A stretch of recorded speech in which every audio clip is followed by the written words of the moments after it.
Salut à tous, me revoici à nouveau sur la chaîne pour une nouvelle vidéo YouTube. Je sais que mes 4 abonnés étaient impatients de retrouver une nouvelle vidéo de moi, donc la voici. Si vous n'êtes pas déjà abonné, surtout n'hésitez pas à faire sonner la petite cloche aussi pour être alerté de la nouvelle vidéo quand elle sortira. Et voilà. Donc je vais vous parler de quoi aujourd'hui? Je vais vous parler de taille de haie. Donc chez moi je suis entouré de haies en fait. Donc la plupart de mes haies, on va dire les 80% de ma haie, je peux la tailler un peu n'importe comment, comme je veux. Par contre j'ai un voisin qui lui souhaite avoir la haie en fait qui est mitoyenne au cordeau. Donc ben voilà, ses désirs sont des ordres, je le fais. Donc je vais vous présenter un petit peu le matériel que j'ai. Donc j'utilise principalement un petit sécateur ou quand j'ai des grosses branches à couper, le gros sécateur. Donc ça coupe tranquillement 50 mm, hein, donc c'est déjà pas mal. Et ensuite j'ai le taille-haie. Voilà, un petit taille-haie électrique qui marche pas mal. Hein. Après voilà, c'est vraiment pour faire de la petite branchette qui dépasse du grillage. Donc voilà, maintenant je vais vous montrer un petit peu comment je taille mes branches. Donc là on peut voir qu'on a des petites branches qui dépassent de l'allée. Donc comment je fais? Donc là par exemple on peut voir qu'on a une branche qui dépasse et là qu'on a une tige qui part comme ça. Donc qu'est-ce que je fais moi? Je prends mon sécateur, je coupe ici et clac. Voilà. Donc voilà comment moi je taille ma haie. Et donc j'essaie de faire comme ça un petit peu partout quoi.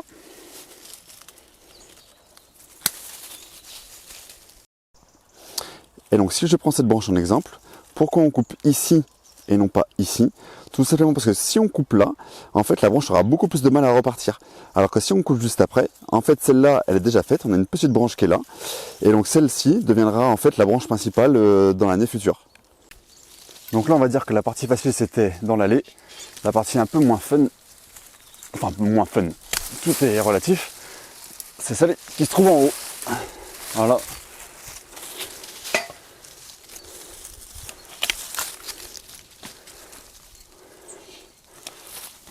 Donc là je fais pareil en fait. Hein. C'est-à-dire que je coupe le tronc principal et au moment où il y a une petite branche en fait qui repart sur le côté, voilà, je coupe juste après.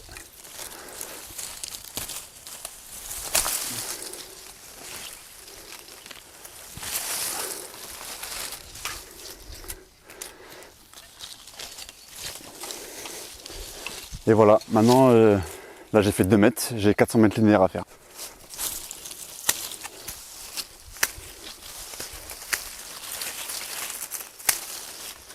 On peut penser qu'avec un sécateur ça va pas très vite, mais au final, comme on peut le voir, c'est relativement rapide. Et puis l'avantage c'est qu'on coupe ce qu'on veut quoi.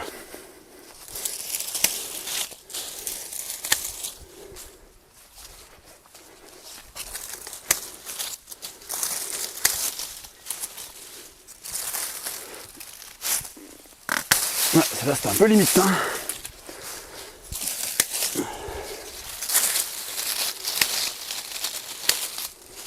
Donc là on est de l'autre côté de mon terrain, du côté du voisin justement où il veut que ce soit taillé un peu plus au cordeau.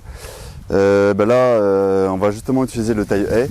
Donc là pas de technique à avoir, hein, on coupe bête et méchant en fait. Hein.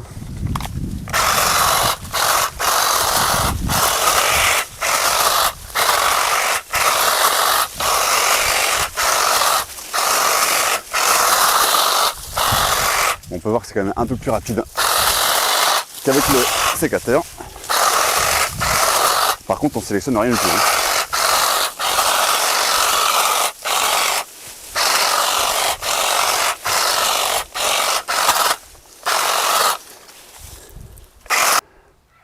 Donc voilà ce que je récupère après ma taille de haie.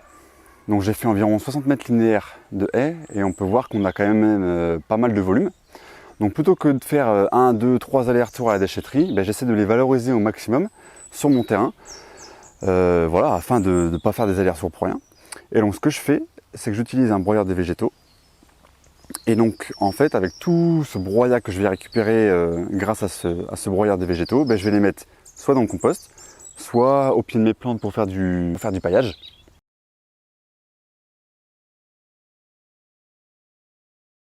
Évidemment, casque obligatoire.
Donc voilà ce que ça donne après 20 minutes de boulot.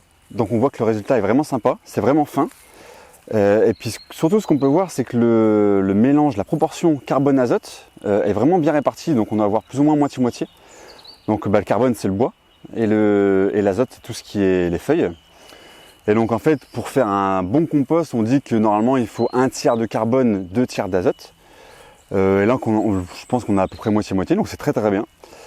Et donc moi ce que j'ai décidé de faire en fait, c'est de le mettre directement sur mes planches de culture, parce que mes planches de culture sont à l'arrêt pour l'hiver. C'est-à-dire que moi ma production de légumes je la fais uniquement et principalement l'été, parce que c'est un choix on va dire, je préfère faire ça comme ça pour l'instant. Et donc en fait l'hiver j'en profite pour amender et pour enrichir mon sol. Donc ce que je vais faire, c'est que je vais mettre ça directement sur mes planches de culture, avec du fumier de cheval et avec aussi tout ce que j'ai dans le compost. Et donc je vais laisser ça à l'arrêt pendant 6 mois. Et donc comme ça en fait le sol va bien s'enrichir, va bien s'amender. Et ce sera reparti pour une nouvelle saison l'année prochaine. Voilà, c'était tout pour cette nouvelle vidéo, j'espère que ça vous a plu. En tout cas, n'hésitez pas à vous abonner si vous ne l'êtes pas déjà, à faire sonner la petite cloche pour être prévenu lors de la sortie de la prochaine vidéo. En attendant, les prochains sujets sur la chaîne seront soit l'installation d'une clôture pour les moutons ou pour les poules, soit l'installation de cuves à eau pour récupérer l'eau de pluie. Voilà, donc de toute façon, je partagerai ça avec vous sur la chaîne, il n'y a pas de problème. Voilà, salut!